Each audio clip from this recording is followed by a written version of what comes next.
2024년 갑진년 새해가 밝았습니다. 바쁘신 일정 가운데서도 포도교육에 참석해 주셔서 감사드립니다. 원활한 교육 진행을 위하여 가지고 계시는 휴대폰은 잠시 진동이나 무음으로 전환해 주시면 감사하겠습니다.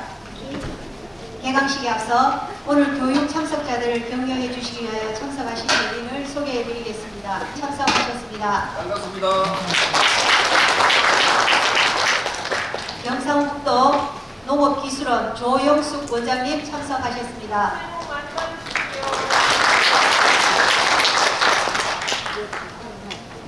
다음은 경상북도 농업기술원 조영숙 원장님의 인사 말씀 듣겠습니다. 오늘 경산시 농업기술센터에서 새농업 실용교육을 하는데 이렇게 여러분들 만나뵙게 돼서 반갑습니다.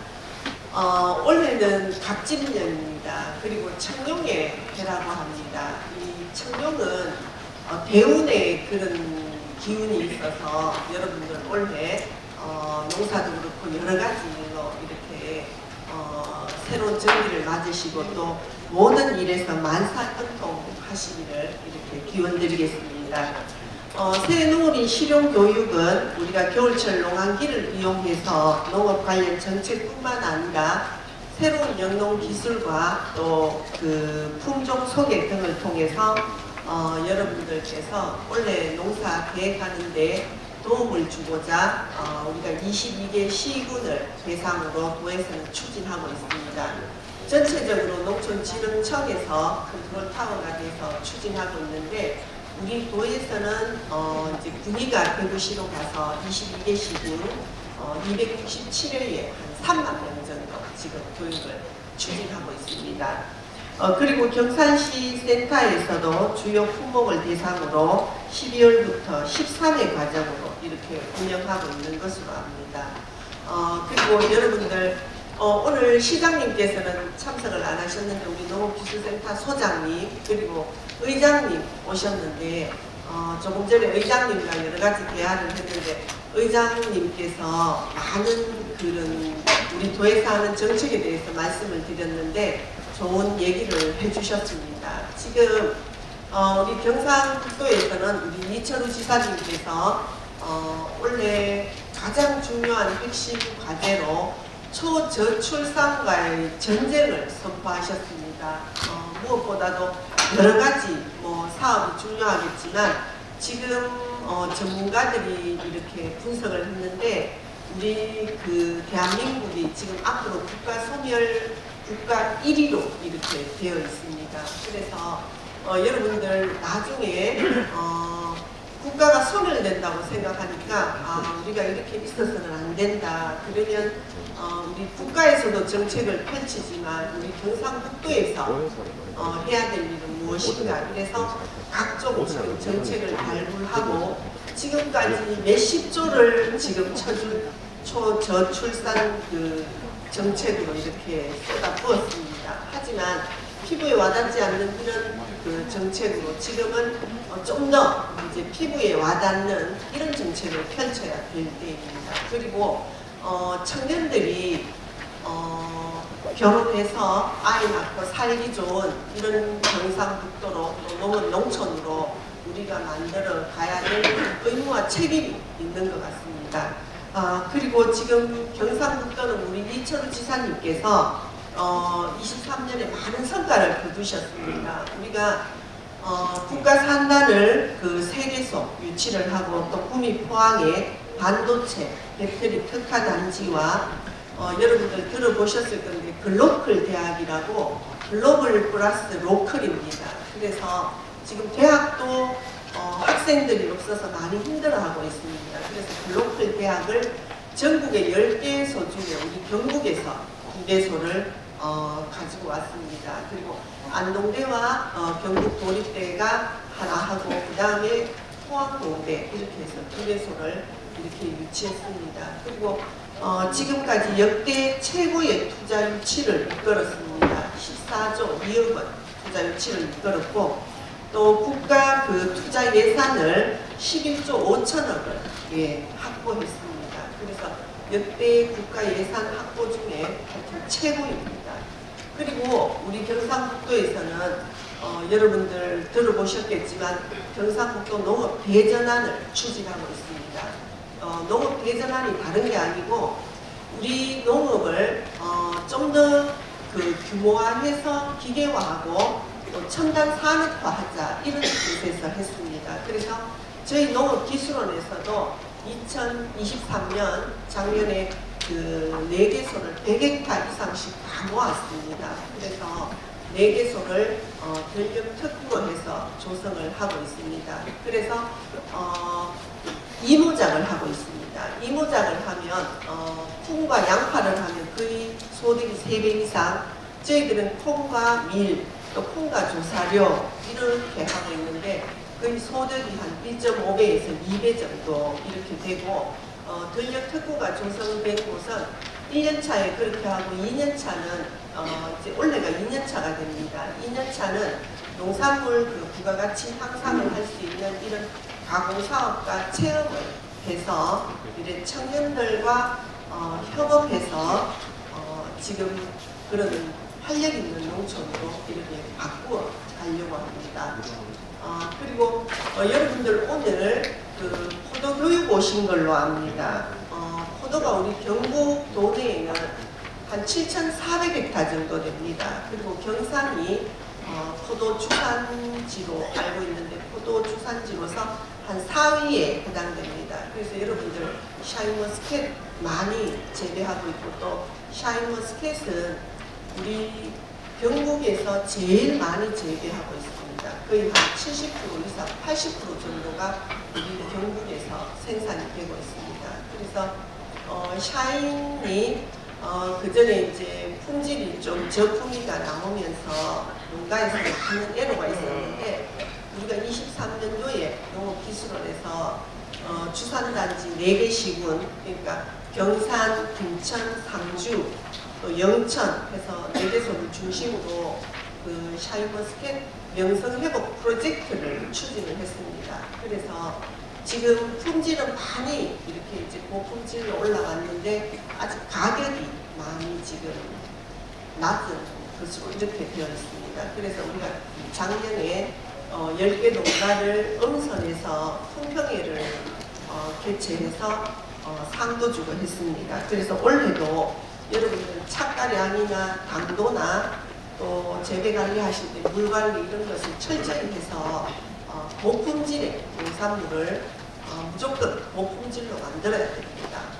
그리고 또 저희 기술원에서는 새로운 샤인머스켓보다 더 우수한 이런 품질 품종을 육성하기 위해서 많은 노력을 해서 여러분들 그 레드 클라렛이나 골드 스위트, 글로리스타 이런 품종들을 많이 개발해 놓았습니다. 그래서 여러분들 새로운 품종 갱신도 한번 생각해 보시면 좋을 것 같고 또 어쨌거나 간에 품종들이 다양화가 돼야 됩니다.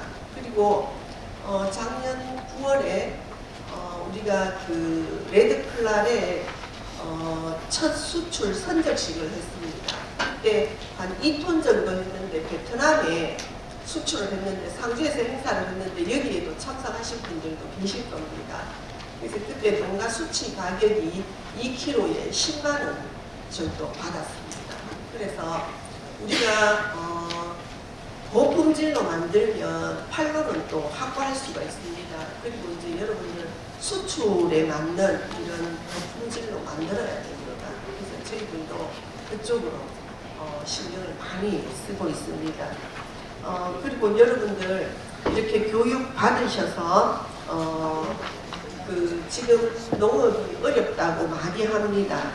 그리고 지금까지 농업이 또 어렵지 않은 적이 없었습니다. 그래서 우리는 이런 걸 위기로만 생각하지 마시고 이 위기를 기회로 바꾸는 이런 것들이 필요할 것 같습니다. 그리고 경북에서 시작한 농업 대전환이 여러분들 관심과 격려로 이렇게 꼭 성공할 수 있도록 협조해 주셨으면 좋겠습니다. 오늘 교육 잘 받으시고 올 한 해도 여러분 가정에 건강과 행운이 함께 하시기를 바라겠습니다. 감사합니다. 여러분 반갑습니다. 오늘 여기 우리 교육을 받으신 분들은 하양, 과촌 진량입니다. 저도 이 고향이 원래 본적이 진량 석촌이 423번지입니다. 제가 태어난 곳은 하양입니다. 또 와촌은 제 지역구 시의원하는 선거구 우리 지역구입니다.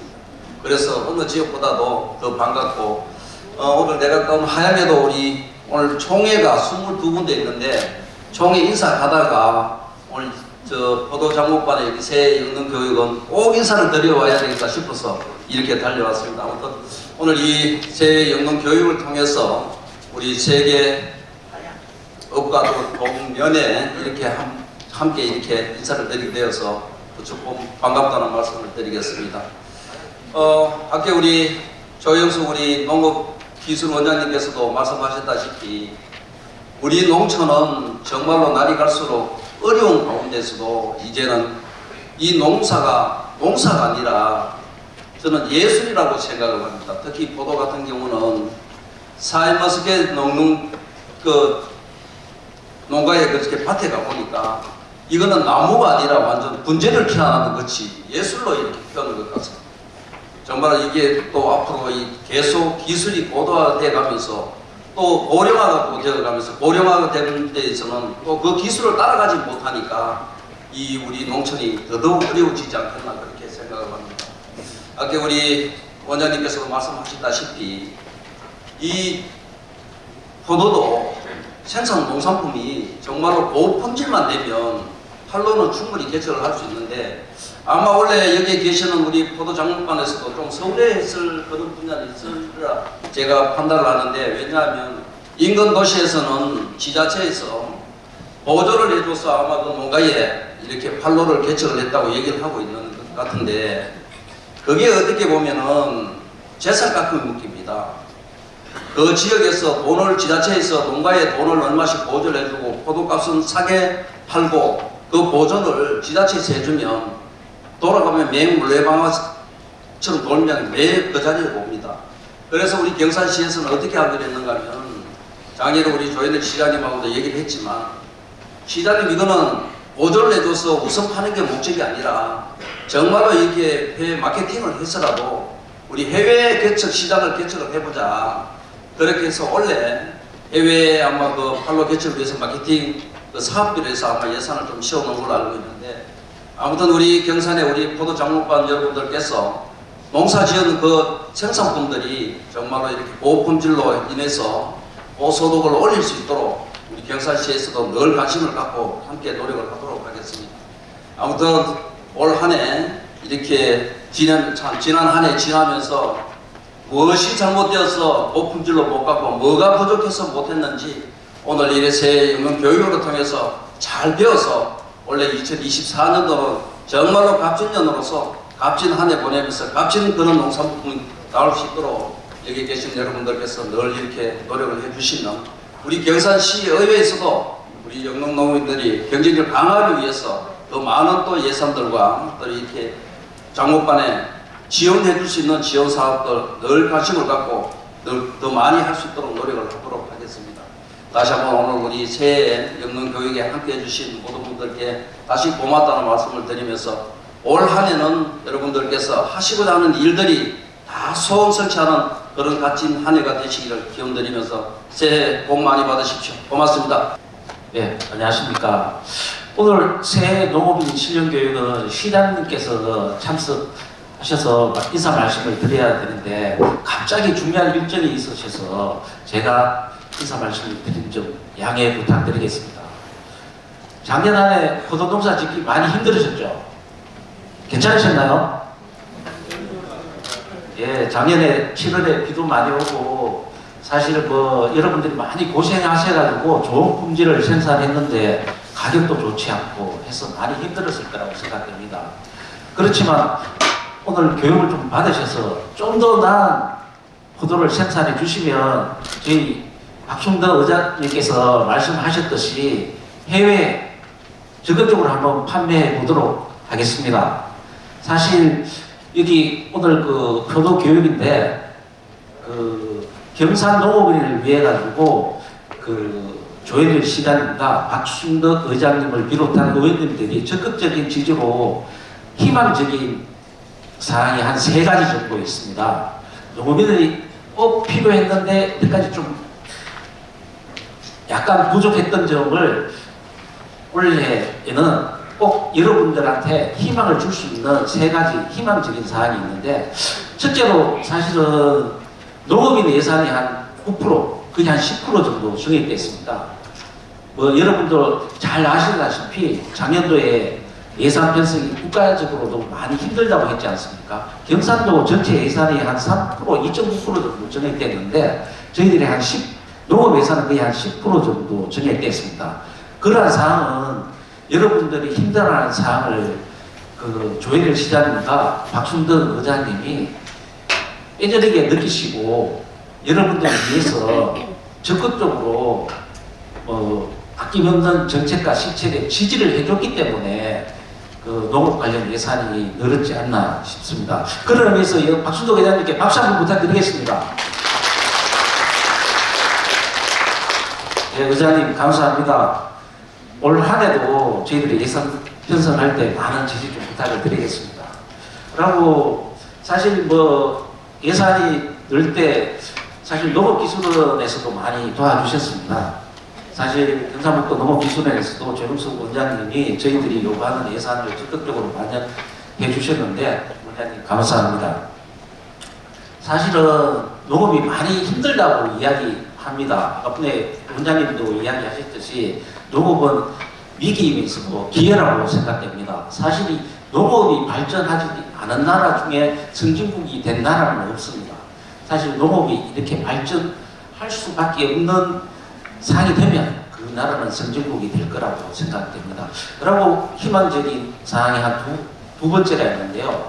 사실 농업 포도 관련해가지고 산지 유통센터가 사실 경산에 없었습니다. 저희들 경산시의 대표적인 농산물 중에 하나가 포도인데 포도 산지 유통센터가 없었는데 올해 자연농협에 포도 관련 산지 유통센터가 착공을 합니다.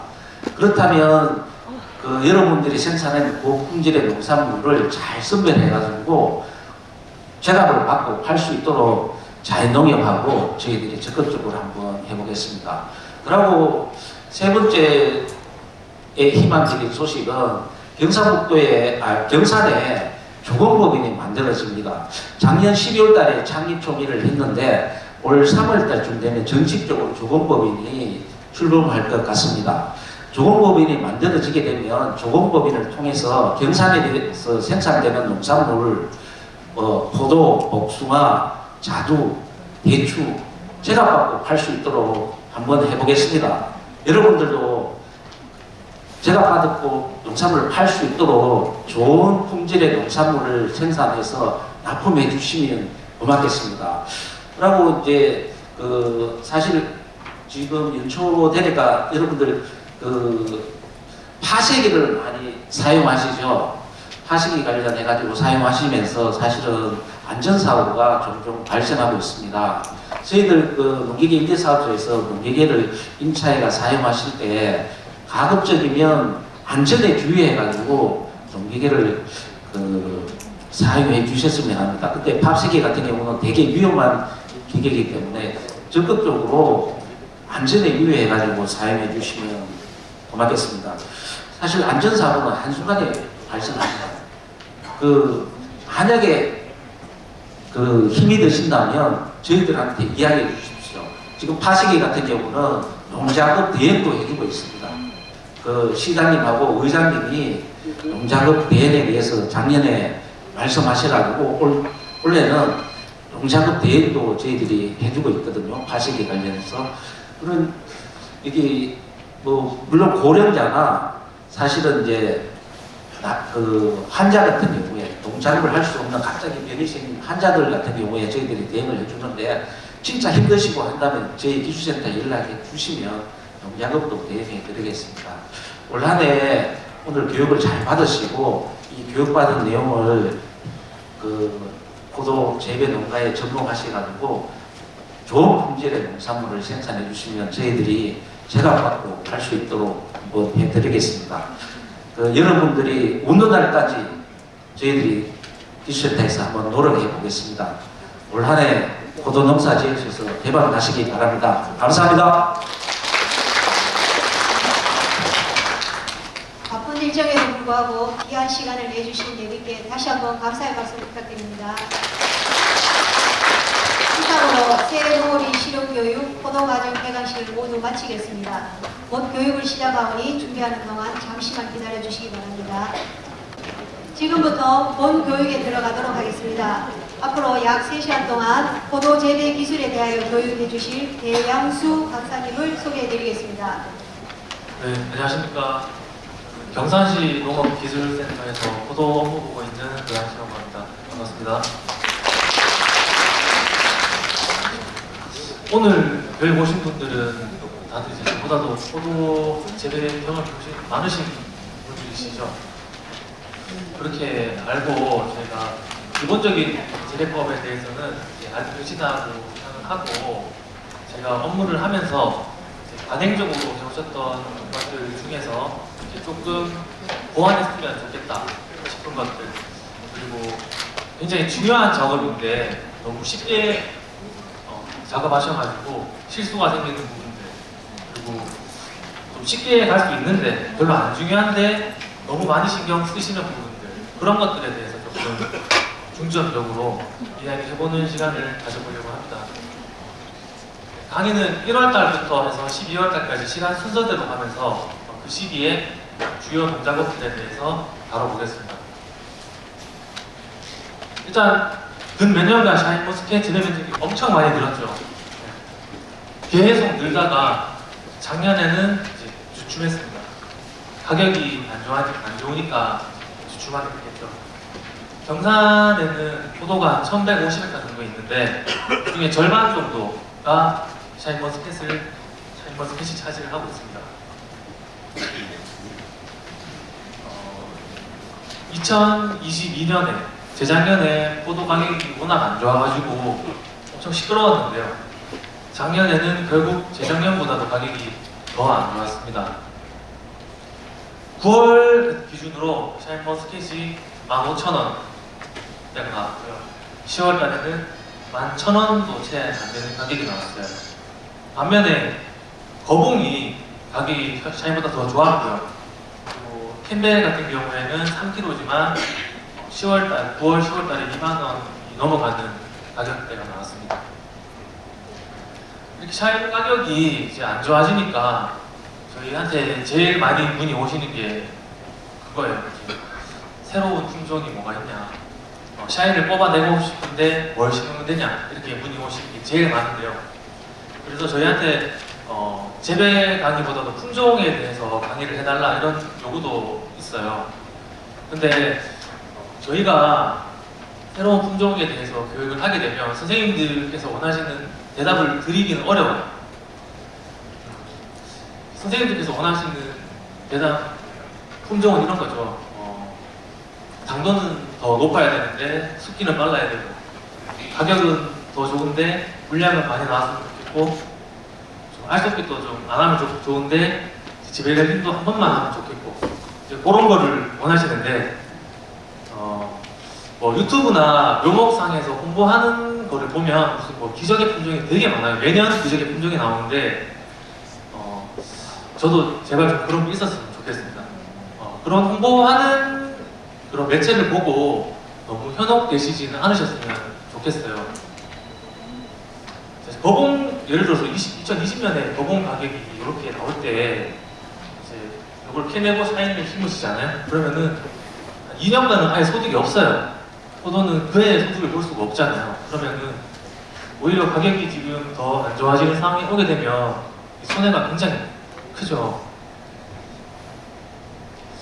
새로운 품종을 심는 것도 되게 중요하고, 이제 신품종이 들어오는 것도 포도 산업 발전에는 되게 중요한 요소긴 한데, 농가 입장에서 조금 더 안정적으로 지속적인 소득을 만들어가기 위해서는 너무 신품종에 넘어가기보다는 내가 지금 하는 거를 조금 더 고품질로 만들어서 내가 고품질 농산물을 바탕으로 판로를 만들어가는 쪽으로 노력을 해주시는 게 더 맞지 않나, 저는 그렇게 생각을 합니다.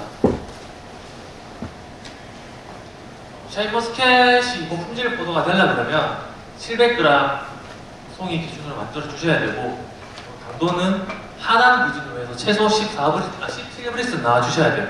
이제 요 규격에 맞춰서 재배하는 노력에 대해서 안내를 드리겠습니다.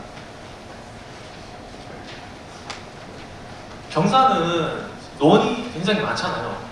그래서 논에다가 포도밭을 하시는 분들이 많으세요. 근데 뭐 그럴 수밖에 없는 상황이니까 그렇게 하시겠지만 기본적으로 논 땅은 아무리 개토를 하고 뭔가를 묻고 뭘 해도 논은 논이에요. 밭에다가 하시게 되면 신경도 안 써도 되는 생리장애를 논에다가 하시게 되면은 뭐 유목되는 잘 들어간다 해도 3년차, 4년차가 되면 특히 8월 봄기 넘으면서 온갖 생리장애가 다 달라붙어요. 가급적이면 밭에다가 하시라. 그리고 논에다가 하시게 되면 개토를 해주시고 이 공간을 꼭 묻어주셨으면 좋겠습니다. 사실 논에다가 하시게 되면 개토를 해도 몇 년 지나면 층이 또 내려가고요. 안에 또 속물이 차기도 해요. 이 공간도 한 3, 4년 지나면 막히는 거 아시죠? 그래서 논에다가 하시게 되면은 노 작업을 꼭 해주시고 두둑을 좀 하셨으면 좋겠어요. 배수를 최대한 신경 써주셔가지고 두둑 작업을 좀 많이 해주시면 좋겠습니다. 그리고 묘목을 심을 때뭐 삽목을 해야 되나 전목을 해야 되나 뭐 전목을 하면 대목은 뭘 하나 이렇게 문의하시는데 아무거나 하시면 됩니다. 뭘 해도 상관이 없으세요. 이렇게 뭐 특성별로 조사가 되어 있기는 한데 그렇게 유의미한 정도는 아니라고 생각하시고 편하신 대로 하시면 되고 대신에 이제 바이러스 검사명 정도는 구입을 해주시고 신경 쓰셔야 될 건 하나 있어요. 가원 재배하시는 분들 있잖아요. 열대 가지고 조기 촉성 재배하시는 분들은 반드시 전목으로 하셔야 됩니다. 그분들은 삽목하시면 3년차, 4년차 되면 수세가 떨어지기 시작해요. 그래서 그분들이 아니면은 아무거나 하시면 됩니다. 별로 중요하지 않아요. 그리고 이제 1년차 때 여기 주시 전정을 빼먹으시는 분이 계세요. 요거를 꼭 좀 해주셔야 됩니다. 8월 한 10일 기준 잡으셔가지고 주지를 절단해 주셔야 돼요.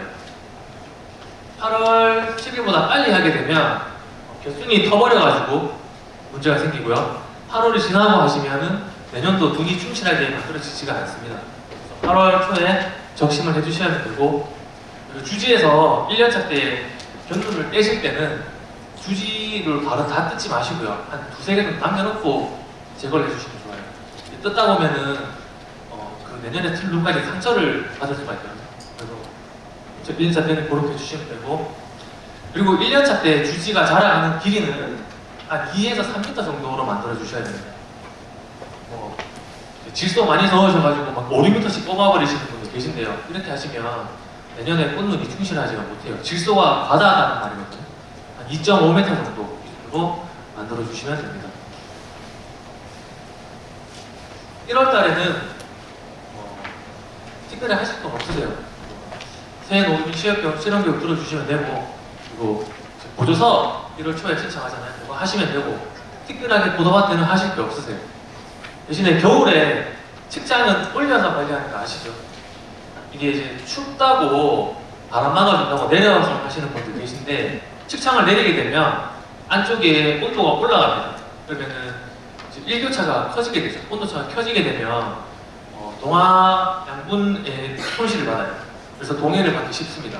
그래서 노지 환경처럼 측창을 다 올리셔가지고 관리를 해주시면 되고 특별하게 한파가 오는 날 있잖아요. 특별히 한파가 오거나 강풍이 부는 날 그런 날만 내리셔가지고 바람만 좀 막아주시고 그 전날 오후에 바람 막아주시고 다음날 오전에 다시 올리시고 그렇게 관리하셔야 됩니다.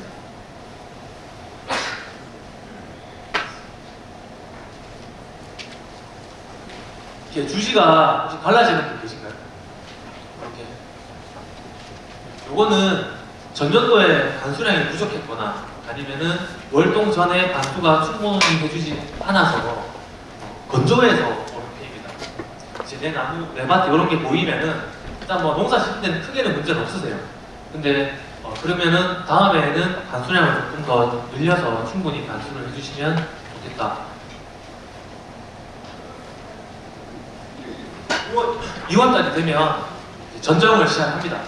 그리고 2월 하순이 되면은 시설하시는 분들은 최하제 체크도 하시게 되고요. 2월 말부터 경사는 본격적으로 관수를 해주면 됩니다. 포도나무 전정은 너무 쉬워가지고 특별하게 안내 드릴 거 없는데요. 근데 많이 이제 헷갈리시는 게 여기 주지의 바로 앞에 있는 게 1cm 이내에 있는 게 이게 첫 번째 눈이에요. 근데 이제 요거를 첫 번째 눈으로 이렇게 말씀하시는 분들이 계세요. 그래서 요거는 부초에서 나오는 첫 번째 눈이고 요게 첫 번째 눈입니다. 그리고 이제 요 눈을 이렇게 되면 이제 이거는 부초 전정을 하게 되겠죠. 부초 전정을 해서 여기서 첫 번째 눈과 두 번째 눈을 다 받아서 키우면 그 다음에는 이런 모양이 됩니다. 그러면 두 번째 눈에서 나란 요거를 아예 날려주셔가지고 결과지 상승을 최소한 시키면서 이런 전정을 해주시면 되고, 또 저희 같은 내용입니다. 여기 바로 앞에 있는 게 첫 번째 눈, 여기 두 번째 눈. 한눈 전정은 여기를 전하는 거다. 그리고 그 다음 해가 되면 이제 전정한 여기가 첫 번째 눈이 됩니다. 이런 식으로 그 다음에 전제해 주시면 됩니다. 보통 유럽종 포도 같은 경우에는 꽃송이를 잘 안 물고 나오는 경우가 많아요. 그래서 장초 전정을 해주는데, 샤인은 유럽종의 성질을 가지고 있지만 꽃송이가 정말 잘 나옵니다. 눈 하나에서 기본 2송이씩은 거의 오잖아요.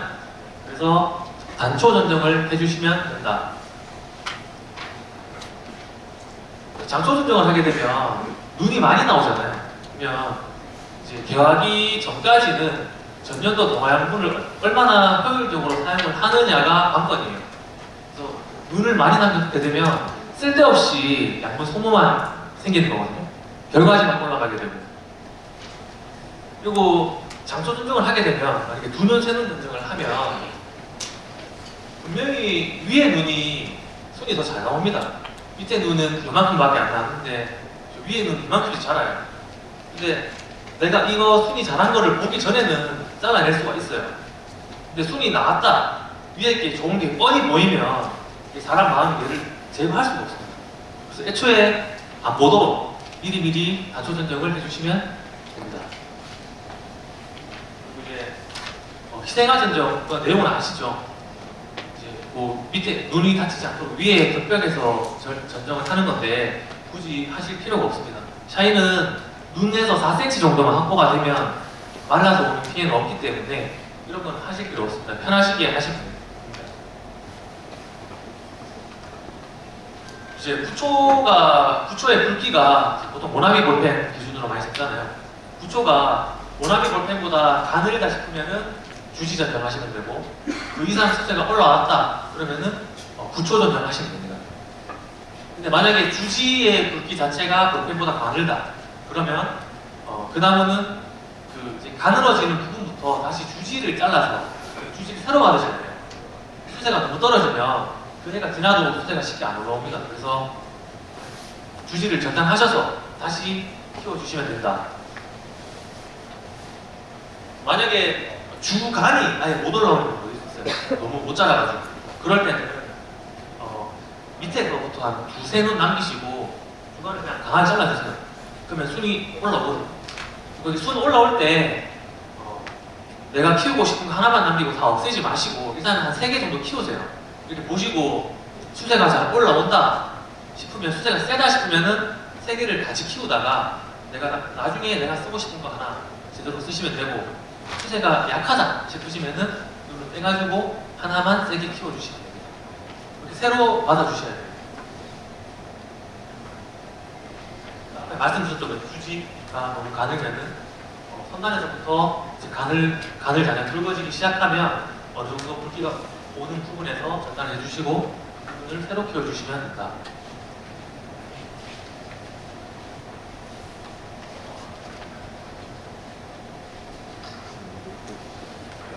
그리고 전지하실 때는 이제 눈 반대 방향으로 하시는 건 아시죠? 눈 쪽으로 하시면은 일기현상이 일어날 때 물이 흘러나와서 눈이 곰팡이가 됩니다. 반대쪽으로 하셔가지고 곰팡이 피해를 받지 않도록 해주시면 되고, 그리고 뭐 부초 전정을 하던 주지 전정을 하던 한 나무에서는 반드시 통일을 시켜주셔야 돼요.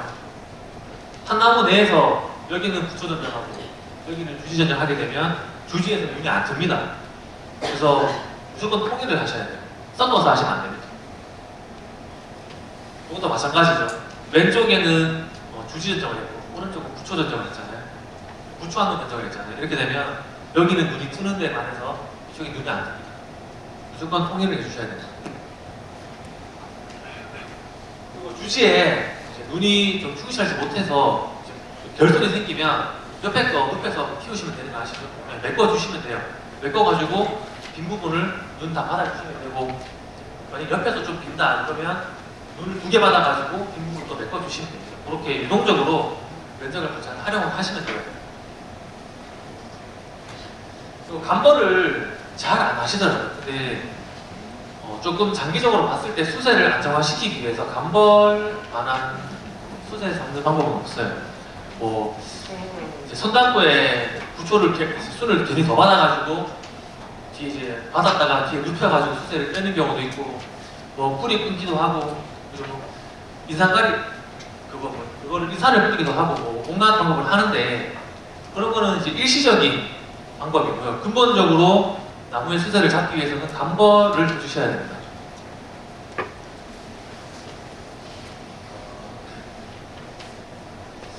감벌은 수확 직후나 혹은 이제 겨울 전정할 때 해주시면 되고, 감벌을 하시면은 이제 수량이 이제 그 해에는 일부 감소할 수가 있어요. 한 10% 정도가 감소할 수가 있는데, 그 다음 해까지 길게 놓고 보시면은 감벌을 하시는 게 이득이고, 만약에 내가 첫 해에도 생산량 감소 없이 하고 싶다 그러면은 미리 그 전에 주지를 조금 더 키워 넣으세요. 내가 이제 그 다음 거를 감벌하고 계산해가지고 그 다음 주지까지 넘어가도록 신초를 좀 눕혀가지고 일부 겹치게 만들어 놓으시고 그 다음에 감벌을 하시면 수량 감소를 최소화할 수가 있습니다. 같은 면적에서 나무의 수와 포도의 수량과는 전혀 관계가 없는 거 아시죠? 주지의 길이만 채워지면 수량은 다 나오게 돼 있어요. 나무 개수가 많다고 수량이 많이 나오는 게 그런 거 아니거든요.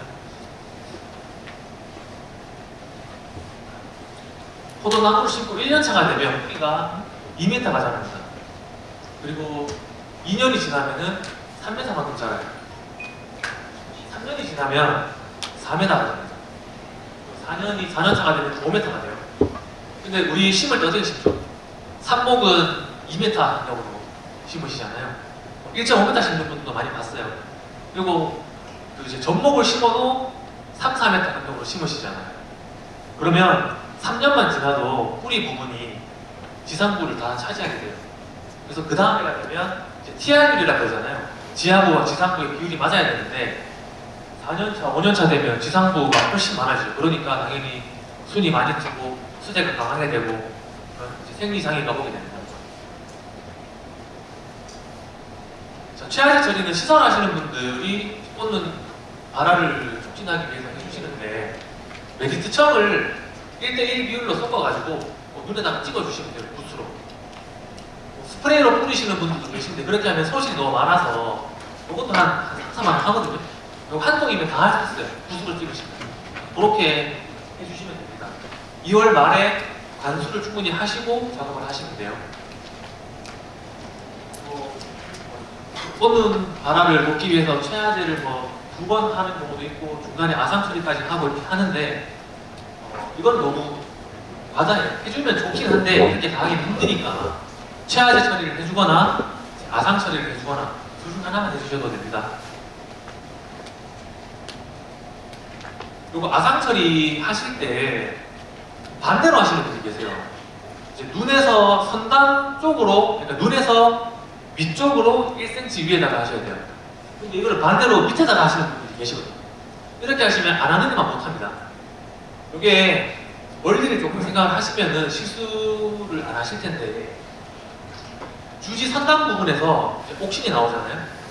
그 옥신이 식물의 길이를 길게 하는 역할을 좀 해요.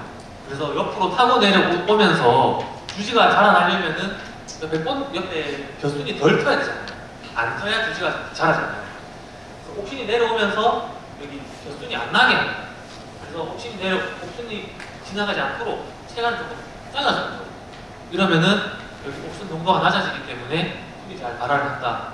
이런 원리라서 절대 반대로 하실 필요 없도록. 그 나무에서 포도뿐만 아니라 뭐 다른 나무도 마찬가지겠지만 나무 안에서도 이제 위계 질서가 있다 이런 말 들어보셨죠? 뭐 형가지, 뭐 동생가지 이렇게 표현하기는 하는데 여기 보시면 위에서 꺾이는 이 주지가 더 세력이 세 보이잖아요. 세죠? 이것보다.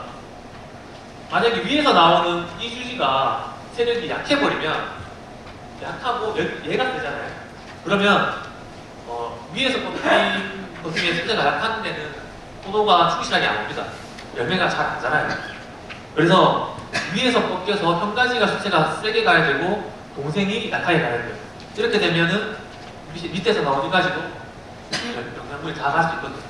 그래서 요거를 좀 신경을 써주셔야 되고 요게 귀찮다 싶으시면 그냥 한쪽으로 뽑으시면 돼요. 그러면 신경 쓰실 일이 없으세요. 겨울에 밭에 나가보면은 이렇게 이런 거 보이시는 분 계시죠? 알라놓은 거, 이런 거, 벌레 흔적 같은 거. 요게 보이면 조피 작업을 해주시면 돼요. 요거는 매년 하시면 안 되고 한 3년에 한 번 정도 해주시면 좋고 비 오는 날 습도가 좀 올라가서 해주시면 좋아요. 그리고 무슨 장비 같은 걸로 뜯어내시면은 상처를 받기 때문에 그렇게 하시면 되고 손으로 그냥 제거되는 정도만 해주시면 되고 이렇게 월동 흔적이나 이런 게 있으면은 밖으로 폐기처분을 해주셔야 돼요. 안에 넣으시 마시고.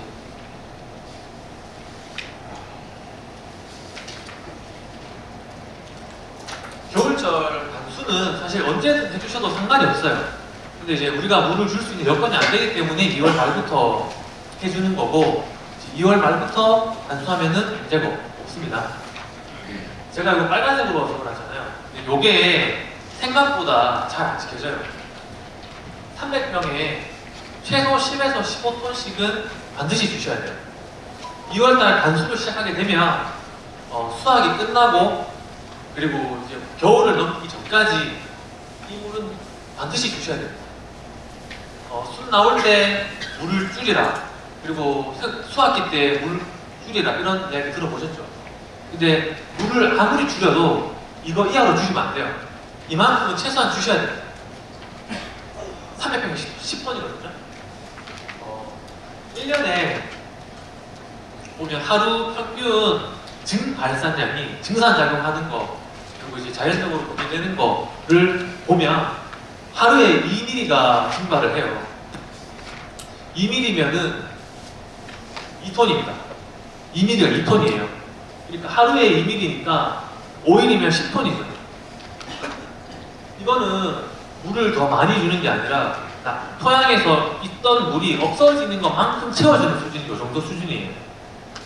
그래서 그리고 이제 여름 고온기가 오잖아요. 7월, 8월이 되면 하루에 증산되는 물이 거의 5톤 가까이 됩니다. 그래서 7, 8월에는 요거에 2배를 주셔야 돼요. 30톤을 주셔야 돼요. 저는 이제 개인적으로는 5일마다 30톤을 주셔도 괜찮은데 고온기가 오면 3일마다 15톤씩 주시는 걸로 조금 더 자주 주시는 걸로 하는 거를 권장을 드립니다.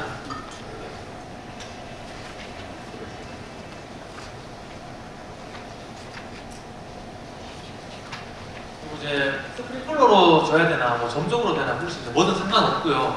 아무거나 주시면 되는데 그 진땅, 논땅 같은 경우에는 점적으로 해가지고 조금 압력으로 눌러주시는 것처럼 주시는 게 조금 더 유리하세요. 스프링클러로 하면 유실이 너무 많아가지고 논땅에서는 점적으로 가주시면 좋고 300평에 10톤, 15톤이 양이 얼마나 되는지 대충 감이 좀 오시는가요? 감이 안 잡히면 설명해 주십시오. 그죠? 이게 강사님들마다 표현하는 게 다른데 어떤 분은 종이컵에다가 받아가지고 시간 단위해서 곱하기 해서 뭐 이렇게 하나 하시잖아요. 근데 그거 계산해 보실 분들 안 계시잖아요. 너무 복잡하니까 그냥 제가 대충 말씀드릴게요. 우리 집에 스프링클러나 점적 압력이 남들 정도 된다 싶으시면 그냥 평균이다 싶으시면은 3시간 주시면 돼요. 그리고 좀 약하다 싶으시면은 4시간 좀 세다 싶으시면은 2시간 정도 주시면 됩니다. 그러니까 그렇게 해주시면 되고 내가 이거를 볼 수 있는 거는 물을 관수를 하고 나서 3시간 뒤에 땅을 한번 파보세요. 파보면 3시간이 지나면 물이 내려가는 게 보이거든요. 그 적셔진 부분이 내 손바닥으로 한 뼘 정도. 그게 한 20cm 정도입니다. 관수 끝나고 3시간 뒤에 한 이 정도 물이 내려가는 정도가 적정 관수라는 거예요. 그 정도로 맞춰주시면 돼요. 헷갈리면 3시간 주십시오. 3시간씩.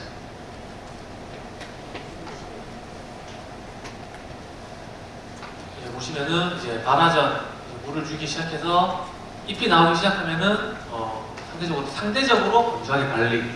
이제 이렇게 보면 이제 강사님들이 이렇게 많이 하는데 개화전에 물을 줄이려는 이유가 뭔지는 아시나요?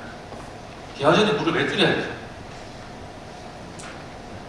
이게 제가 아까 말씀드렸듯이 개화기까지 전년도 동화 양분을 최대한 아껴서 써야 됩니다.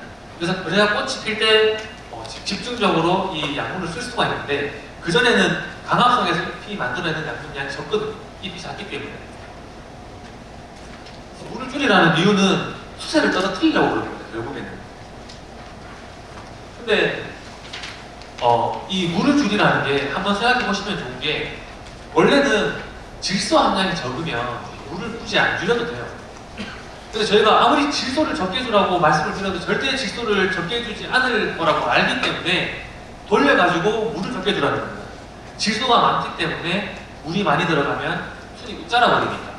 그래서 물을 줄이라고 말씀을 드린 거고 물을 줄여도 최소한 300병에 10톤은 주셔야 된다. 그리고 이제 6월, 7월 돼서 지배열이 처리하고 나면은 그때부터는 관수량을 본격적으로 늘려가지고 알 비대를 할 수 있도록 방화성을 할 수 있는 환경을 잘 만들어 주셔야 됩니다. 그리고 수확기가 되면은 수분 스트레스를 받지 않는 한 줄여서 관리. 여기서 이제 보실 때 줄여 관리 요걸 보실 게 아니라 수분 스트레스를 받지 않는 한 요게 중요합니다. 300g당 10톤은 반드시 주시라. 수확이 돼서 물을 안 주면 땅이 바짝바짝 많으면 당도가 올라간다라고 말씀들을 많이 하시는데 그거는 사실이 아닙니다. 그렇지 않아요. 수확기에 물을 끊어버리게 되면 포도알 탄력이 줄어들어요. 그리고 수확기까지 강압성을 꾸준히 할 수 있는 환경을 만들어 주셔야 돼요. 그 설탕물에다가 물을 더 넣으면 묽어지는 것처럼 그렇게 일차원적으로 생각하시면 안 됩니다. 수확기에 물을 줘도 아무런 문제가 없습니다. 그리고 캠벨 하시는 분들은 8월 말 되면 물 끌어버릴 수 계시잖아요. 이렇게 되면 샤인을 이렇게 해버리시면 샤인은 당도가 안 올라갑니다. 샤인은 기본적으로 약간 수세가 강하게, 수세가 너무 세면 안 되겠지만 수세가 약하지 않게 관리를 해줘야 돼요. 수세가 약해지면 당도가 오르지 않는 품종입니다. 샤인 머스켓은. 그래서 8월 달에 물 끊는 이런 경우는 절대 하시면 안 돼요. 그리고 이제 스프링클러 설치하실 때 불규칙적으로 막 아무 때나 설치하는 데가 많던데 원칙은 나무 주간에서 옆으로 한 60cm, 땅에서 60cm 정도로 양쪽으로 해주시는 게 원칙입니다. 그렇게 맞춰서 설치하는 게 그렇게 주셔야 돼요. 아무 때나 해놓으신 분들은 조금 위치를 옮기던가 사실 좀 조절을 해주시면 좋겠습니다. 혹시 작년에 포도 탄저 피해 보신 분 계십니까? 작년에 좀 많았는데 그 탄저는 발생을 하게 되면 방제가 사실상 안 되죠. 그래서 동계방제 차원에서 3월 초에 황소독을 한번 해주시면 좋아요. 근데 포도는 비가림이 있기 때문에 황소독하기가 어렵습니다. 사실 비가림 비닐이 다 삭잖아요. 그래서 또 직접 하셔야 돼요. 분무기 가지고 주간이랑 주지랑 이렇게 이렇게 영양제를 뿌려주시고 토양에도 해주시면 좋습니다. 그렇게 해주시면 좋고 이 황소독 관해서도 박사님들이나 교수님들마다 의견이 조금씩 다른 부분이 있어요. 황소독을 해주게 되면은 병역 중에 전체 밀도가 줄어들기 때문에 방제에 도움이 된다는 의견도 있고 그렇게 유의미한 차이가 없다는 사람도 있어요. 이제 그거는 전문가들 따라서 의견이 다르긴 한데 제 생각에는 발병하면 답이 없는 거를 조금 여유 있을 때 미리 밀도를 줄여주는 거는 좋을 것 같아요. 해주시기를 저는 권장을 드립니다. 그리고 응애 피해가 발생한 밭에서는 그 다음에 또 온다고 보시면 되거든요. 그래서 근데 응애는 방제가 정말 안 되잖아요. 작기가 잎이 나오고 무성해지고 나면은 거의 어렵다고 보시면 되고, 그래서 저는 초창기에 응애가 모이면은 응애 집중 방제를 좀 해줍니다. 응애는 거의 이제 응애랑 전쟁을 한번 하셔야 돼요. 저는 3, 4일 간격으로 응애 약을 한 4개를 사가지고요. 3, 4일마다 뿌렸어요. 그거를 이제 작용기전이 다른 건 아시죠? 작용기전도 있고, 그리고 응애 약 중에는 알 잡는 것도 있고요. 성충 잡는 것도 있고, 그리고 둘 다 방지하는 것도 있어요. 그러니까 요거를 잘 섞어가지고 내가 이제 응애를 잡고 싶으시면 집중적으로 요 시기에 한번 방제를 해주시면은 응애가 좀 잡히더라. 일비현상은 자연스러운 현상이죠. 이게 그 시기가 되면 여기 떨어져야 되는데 다른 사람들 밭에 일비현상이 막 떨어져요. 근데 내 밭에 물이 잘 안 떨어져. 그러면은 내 밭에 간수량이 부족한 겁니다. 물을 안 주신 거예요. 물을 주셔야 돼요. 일비현상이 나타나야 돼요. 뭐 일비현상이 안 나타나면은 내가 무기 항문이 이제 손해를 덜 봐서 좋다 이렇게 말씀하시면 안 돼요. 간수량이 부족한 겁니다. 그럴 때는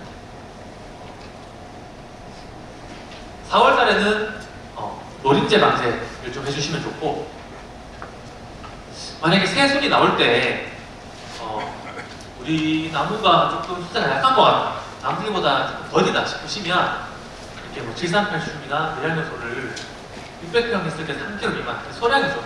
조금 이제 간주해서 넣어주시면은 순이 나오는 도움이 조금 되긴 합니다. 깨끗하게 잘 나오긴 해요. 근데 상담 오시는 분들 보시면 이런 걸 되게 좋아하시더라고요. 이런 거를 비료를 언제 시기에 뭐 비료를 뭘 줘라, 뭘 섞어서 그래서 줘라, 이런 거를 되게 좋아하시는데 이런 거는 되게 작은 부분이에요. 안 하셔도 돼요. 사실 중요한 거는 아까 제가 앞에서 빨갛게 적어놨던 관수량 15톤 이 중요한 거고, 이런 거는 해주면 필요에 따라서 내가 부족할 때 해주시면 되는 거예요. 이런 거는 크게 생각 안 해도 그냥 팁 정도만 생각하시면 되고,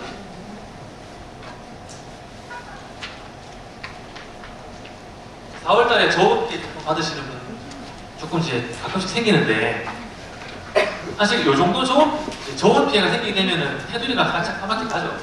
근데 요 정도 피해 온 거는 사실 생겨 크게 되면은 다 올라오잖아요. 크게 사실은 그게 문제 안 되실 거고, 4개를 막으려 그러면 일단 열이 갇혀가지고 내 순이 보장하는 거를 최대한 막으셔야 돼요. 그러니까 착창을 내려놓으면은 열이 차기 때문에 빨리 자라버리거든요. 그러면 4개 피해 취약해집니다. 순이 이만큼 나와버리면 4개 받은 순간 건드리면 떨어지는 그런 상황이 오잖아요. 그래서 보장하지 않도록 해주셔야 되고, 방열공리 순화핀 있으면은 더 좋고요.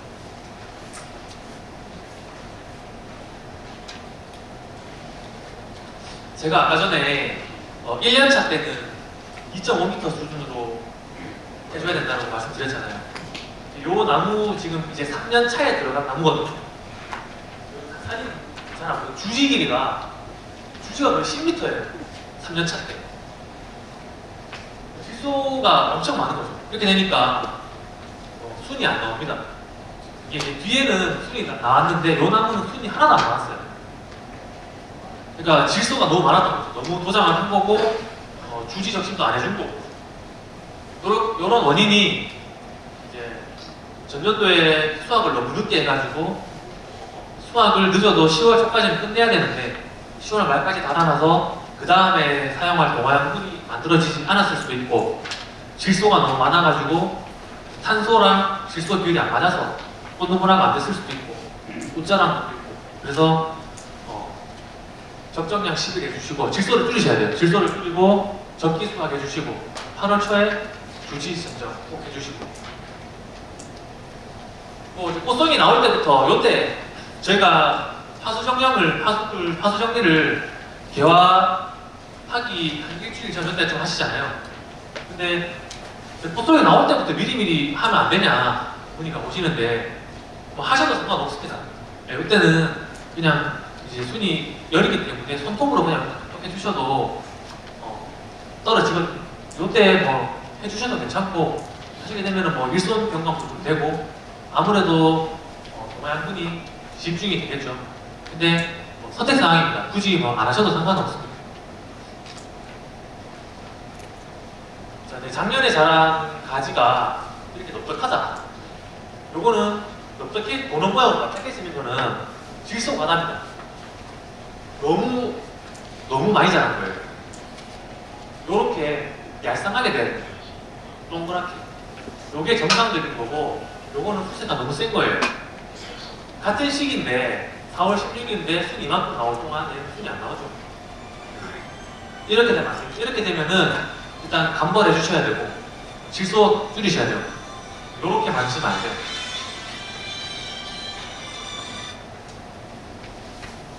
아까 제가 4월달에 노림제 방지했다고 말씀드렸잖아요. 노림제 피해 보면 전형적으로 이런 생각 나죠. 근데 요거는 심한 때에 밭에 포도 안에 일부 이런 게 살짝씩 오는 경우도 있어요. 그건 노린재 피해거든요. 근데 어민분들께서 왜 이러냐 하면은 제가 이제 노린재한테 조금 더 신경 써 주시라 말씀을 드리면 노린재가 아니라고. 그 포도 잎이 바람에 날려가지고 상처를 줄 거다 이렇게 말씀하시는데 제 생각은 좀 다릅니다. 그렇지 않아요. 포도 이제 그 바람에 흘려가지고 이게 상처가 날 정도로 그렇게 데미지를 주지가 않습니다. 제가 테스트를 다 해봤어요. 그거를 포토송이가 나올 때 옆에 있는 이파리를 가지고 매일 100번씩 쳤습니다. 이걸로 바람 불듯이 막 매일 가가지고 100번씩 쳤어요. 상처가 났을까요? 안 났을까요? 상처 안 생겨요. 그러니까 좀 그래서 이것 때문에 첫 번째 이파리를 다 떼시는 분들도 계시잖아요. 상처 난다고. 저는 안 떼셨으면 좋겠어요. 그냥 그대로 쓰시기를 권장합니다. 이파리가 있어야 좀 이제 이파리 하나 확보하는 게 얼마나 어려운데요, 사실. 저희가 이제 13개를 확보를 해라 그러는데 본엽 하나는 되게 귀하거든요. 근데 그거를 이제 이유 없이 다 뜯어내는 거는 좀 너무 아깝고 이파리가 있어야 일소 피해 같은 것도 예방이 됩니다. 어느 정도. 그래서 저는 이거를 활용하셨으면 좋겠고, 근데 또 그런 게 있어요. 이제 알속기 같은 거 할 때 아주머니들한테 이렇게 일 맡기시는 분들 계시잖아요. 그러면은 송이 위에 바로 앞에 있는 이파리가 거슬립니다, 작업하게. 그래서 얘를 세안하는 구조 안으로 넣어버려요. 이렇게 넣을 바에 차라리 빼는 게 낫습니다. 왜냐하면 얘를 넣잖아요. 이파리가 뒤집어져서 세워져 있으면 얘는 죽습니다. 썩어요. 얘가 썩으면서 거기에 구생 곰팡이가 붙을 수도 있고 잿빛 같은 게 발생할 수도 있거든요. 그래서 아주머니들이 차라리 넣을 것 같으면 그냥 빼시라 하시고, 제일 좋은 거는 잘 가지고 가서 광합성 하는데 써먹으면 제일 좋습니다. 이거 이제 응애 피해거든요. 꽃송이 이런 게 보이면은 응애도 한번 의심해 보시면 좋습니다. 5월부터 좀 이제 바빠지죠. 자, 이거 잎이 두세 개 될 때부터 단순히 뿌려서 아까 말씀드렸던 것처럼, 근데 뭐 잎을 작게 만들고 좀 가지를 단단하게 만들고 이렇게 제가 적어놨는데, 요걸 제가 이렇게 적어놨어요. 근데 요거는 조금 잘못된 이야기입니다. 그 샤인머스켓인데 이파리 크기를 손바닥 정도로만 키워야 된다라고 알고 계시는 분들이 계세요. 근데 그거는 사실이 아니거든요. 커져도 됩니다. 샤인은 원래 이파리가 넓적해요. 원래 그렇게 키워야 되는 거고, 이 이야기가 어디서 나왔는지 생각을 해보니까 옛날에 이제 거봉 유액 재배하시는 분들 계시잖아요. 그분들은 질소가 많으면 착립이 안 돼요. 그러니까 아무리 수세를 떨어뜨리려고 이파리를 손바닥보다 크게 하면 안 된다 이렇게 이야기를 하신 이야기를 온 것 같아요. 근데 샤인머스켓은 저희가 지금 렐링 처리를 하잖아요. 그리고 아예 굽히려 그러면은 기본적으로 수작이 살짝 올라와야 돼요. 그러면은 그리고 물 주게 되면 이파리는 자연스럽게 커집니다. 이거는 걱정 안 하셔도 됩니다. 이파리가 커지는 건 괜찮고 이제 개화기가 되면은 물을 조금 충분하게 넣어주셔야 된다. 그리고 제일 찍고 나서부터는 관수가 굉장히 중요하다. 그래서 이제 뭐 순정리 할 때 꽃송이 없는 수는 떼시면 되고, 그리고 꽃송이가 나와도 보면은 딱 눈에 띄는 게 있어요. 이게 잘 될 놈인지 안 될 건지는 보입니다. 처음에 딱 나올 때부터. 비실비실한 애는 바로바로 제거하세요. 어차피 안 됩니다, 그런 애들은. 어차피 이제 좋은 애들이 많이 있기 때문에 괜찮은 거 쓰시면 되고, 비실비실한 건 없애시면 되고, 만약에 꽃송이가 안 오더라도 이제 그게 신초가 하나밖에 없으면은 걔는 살려두세요. 열매 달지 말고 강압성에서 쓰시면 되거든요. 옆으로 다 옮겨가니까 걔는 쓰셔가지고 내년도에 다시 전정해서 온도 받아서 사용하시면 됩니다. 부실한 거는 과감하게 제거하라. 그리고 개화 전에 적심을 하시죠. 일단 적심을 다 하시는데 한 신초가 1m 정도 되면은 적심하시면 됩니다. 그것도 그 정도 될 거예요. 개화 전에. 이제 그때 통상적으로 번역 기준으로 잎이 한 9개 정도 만들어지는데 뭐 이런 연구 결과가 있어요. 적심할 때 이파리 수가 더 짧게 가져가면 포도 알이 더 붉어지고 더 길게 남겨가지고 12개, 13개가 돼서 적심을 하게 되면은 알은 조금 작아지지만 당도는 더 올라간다. 뭐 이런 연구 결과가 있긴 해요. 그렇긴 한데 요거까지 생각해서 하기에는 너무 복잡하잖아요. 이런 거 신경 안 써도 돼요. 그냥 편하게 하십시오. 편하게 9개에서 자르시든 뭐 3단처에서 다 자르시든 비가 된 끝에서 다 자르시든 그냥 편하게 가시면 됩니다. 그리고 삼대적심 한 2, 3년 전부터 이야기가 많았는데 삼대적심은 하실 이유가 없는 겁니다. 이건 하실 필요가 없어요. 그래도 하시고 싶으신 분들은 저는 할 줄 모르기 때문에 이거 보시고 하시면 되고 이건 하실 필요가 없거든요. 일본에서 하니까 관심이 많으셨던 것 같은데 여기 일본에서 재배하는 샤인머스켓입니다. 보시면 수영이 우리나라하고 다르죠. 일본은 이제 H자 수영이라는 게 주지가 4개가 나와요. 그래서 여기 H 수영입니다. 그리고 뭐 WH라고 하는 거는 이런 겁니다. 주지가 이만큼 많이 나요. 그러니까 주지와 주지 사이의 거리가 2m밖에 안 돼요. 2에서 2.2m. 그러면은 비가림이 크기가 얼마나 되겠습니까? 비가림이 1m 정도밖에 안 되겠죠. 여기 확보된 한쪽의 거리가. 우리는 다 광폭 비가림 해가지고 시설 현대화하고 있잖아요. 그래서 우리는 그냥 번역 나오는 거 받아서 사용하시면 돼요. 이거는 일본은 이런 환경이기 때문에 어쩔 수 없이 삼대적심을 할 수밖에 없는 겁니다. 좋아서 하는 게 아닙니다.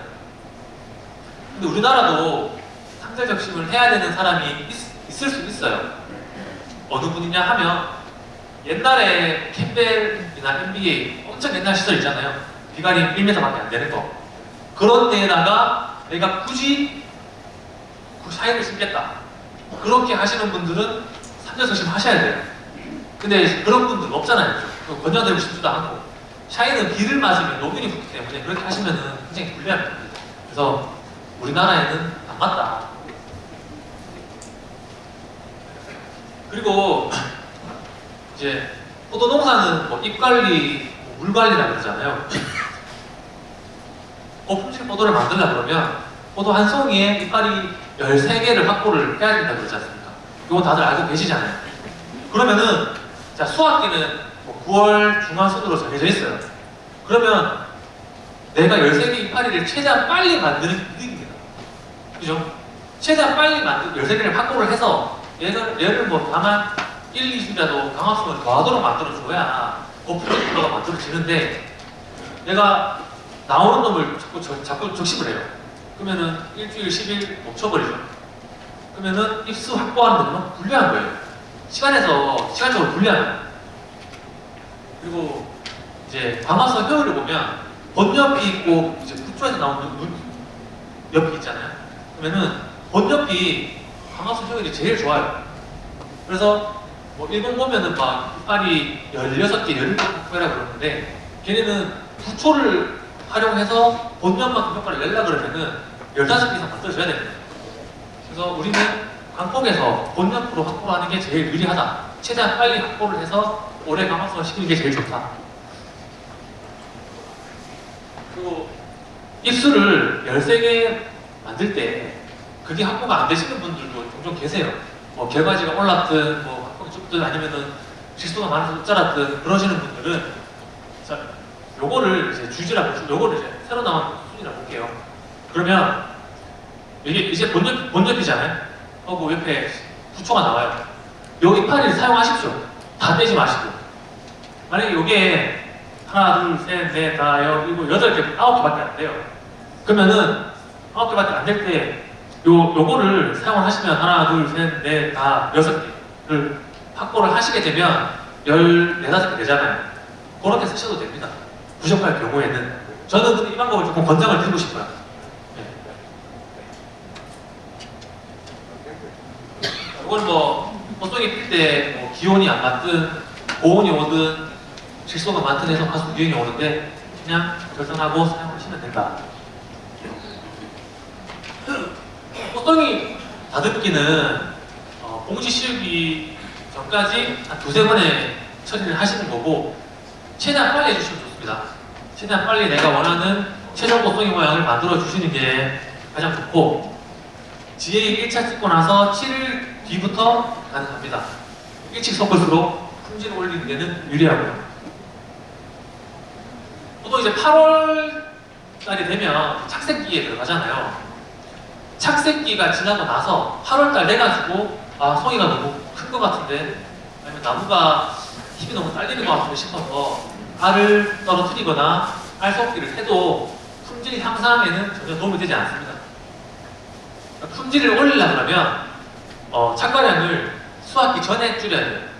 그 이후에 줄이는 거는 나무가 흙 빠졌을 때 나무 수세를 올릴 수는 있겠지만 당도를 올리거나 향을 내는 데 있어서 도움이 되지 않습니다. 그래서 그 이전에 빨리 하셔야 됩니다. 공식 매뉴얼에는 수확량 2톤으로 잡고 있거든요. 2톤으로 골라 그러면 한 가지 하나 달라 그러면 얘를 500g으로 만들어야 돼요. 근데 현실적으로 500g 하면은 이제 사수가 되니까 단가가 이제 가격이 안 나오잖아요.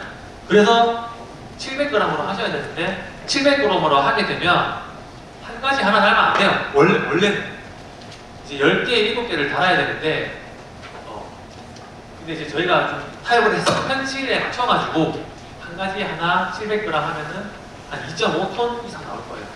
그 정도라도 좀 지켜주시라 그렇게 말씀을 드리는 거고 일본 같은 경우에는 1.5톤 다는 데도 있고요. 상계편이 2톤 미만으로 달아납니다.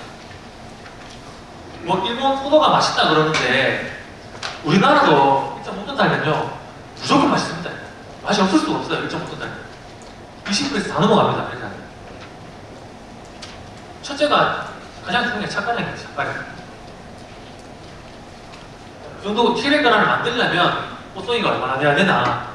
자, 요거는 이제 2년생 정도, 이제 2년생 기준으로 봤을 때 대화 일주일 전 3cm가 되면은 700g이고요.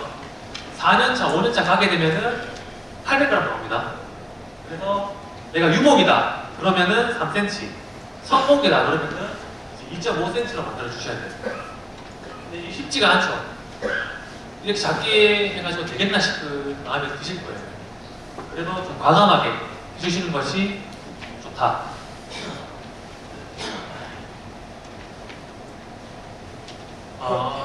이제 지베렐린 천지제 이거는 좀 드릴 말씀 많아요. 중요한 지베렐린은 일단 이제 개화하기 10일 전에 스테토마이신 처리하시죠. 요거 해주시고 만개하고 나서 만개 후 3일까지 1차 처리를 해주시면 됩니다. 요것도 무액하고 요것도 무액합니다.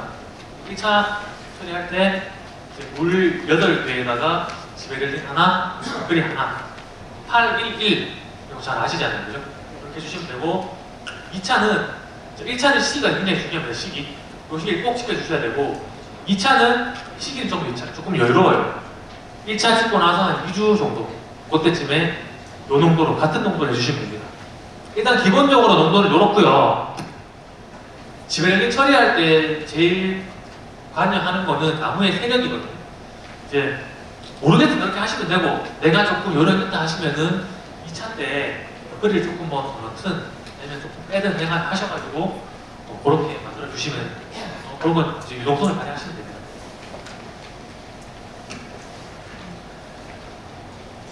지베렐린 처리할 때 강사님들마다 조금 이야기가 다르긴 하던데요. 지베렐린 섞을 때 뭐 살균제 넣으라는 말 들어보셨나요? 저는 그거 절대 반대하거든요. 지베렐린 처리하실 때는 지베렐린만 처리하시기를 권장합니다. 지베렐린하고 더크리만 하셔야 돼요. 물도 좀 더러운 물 말고 깨끗한 물로 하시고 지베렐린 처리가 우리가 이제 매년 하다 보니까 굉장히 쉽게 생각하는데 이게 굉장히 민감한 작업이에요. 그래서 약해도 많이 발생하고 문제가 생길 여지가 많습니다. 그래서 저는 살균제 섞지 말고 지베렐린만 처리하시고 내가 방제를 하고 싶으면은 지베렐린 처리하기 5일 전에 방제를 끝내고 그 다음에 지베렐린 하고 나서 이틀간은 약 치지 말고 3일째부터 방제하시고 그러면은 한 일주일 정도 시간이 비잖아요. 일주일 정도만에 방제할 수 있잖아요. 방제하는데 문제 없거든요. 지베렐린 처리할 때는 절대 살균제를 하지 마십시오. 특히나 무슨 뭐 미량효소 같은 거 이런 거 절대 하시면 안 됩니다. 약해가 생길 수도 있어요. 내가 몇 년 동안 안 생겼는데 이렇게 생각하셔도 다음에 또 올 수 있습니다. 그런 사례가 굉장히 많아요.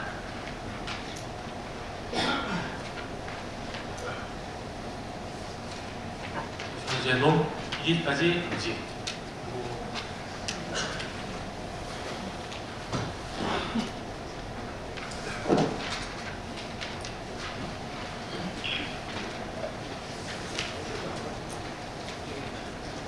이제 다른 강사님이 오셔가지고 자격증에서 강의를 하실 때 제가 방금 말씀드렸잖아요.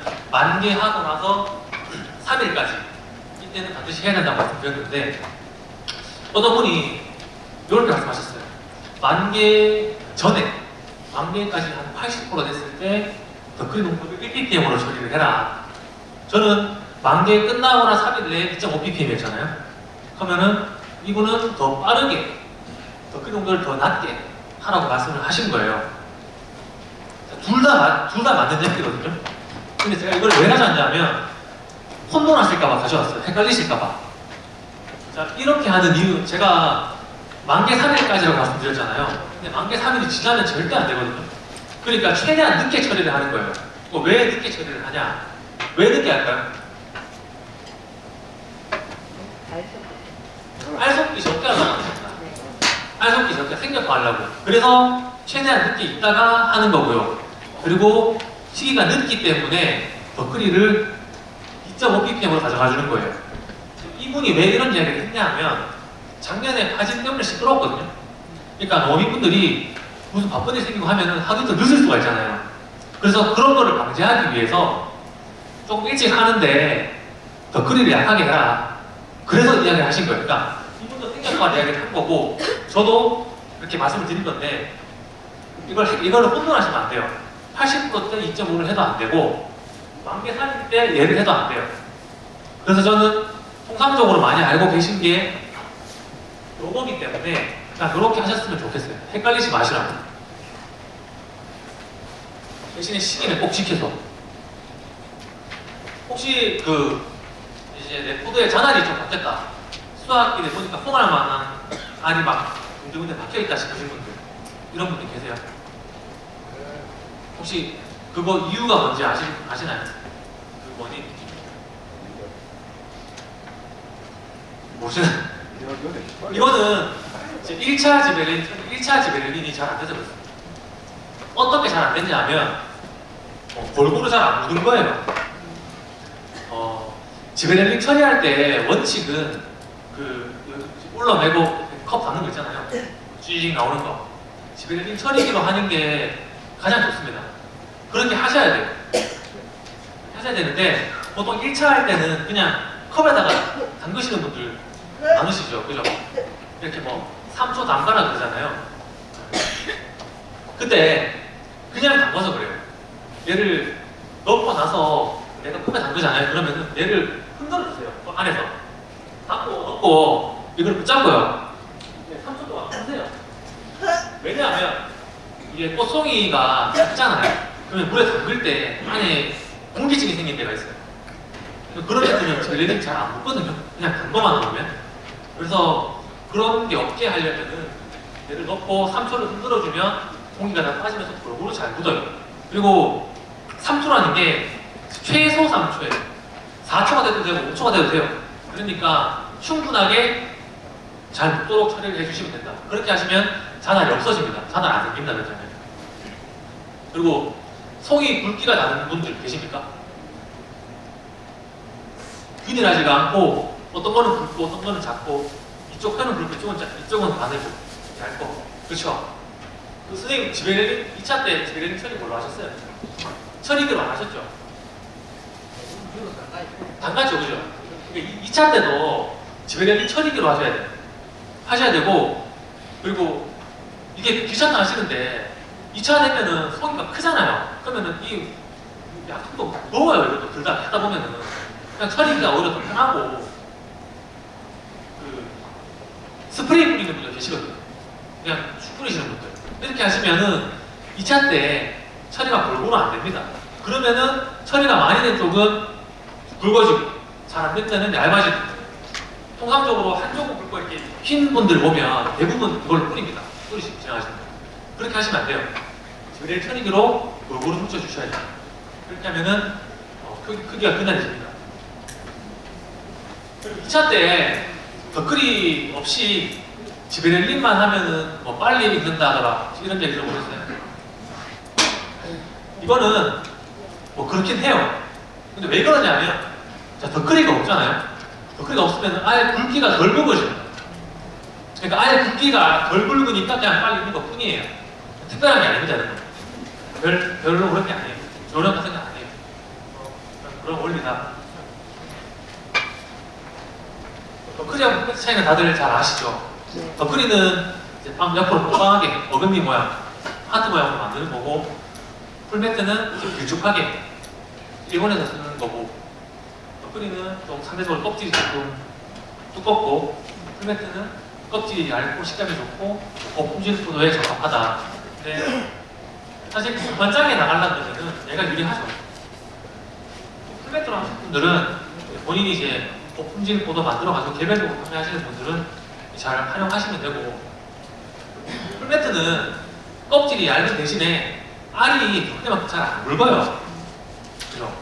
자, 그래서 내가 풀매트로 해서 껍질도 얇은데 알을 굵히려고 내가 풀매트 농도를 2배로 썼다. 그럼 어떻게 될까요? 2배로 쓰면 똑같이 껍질 굵어집니다. 네. 그러니까 그런 방법을 하시면 안 돼요. 이건 이제 필요에 따라서 골라서 활용하시면 됩니다.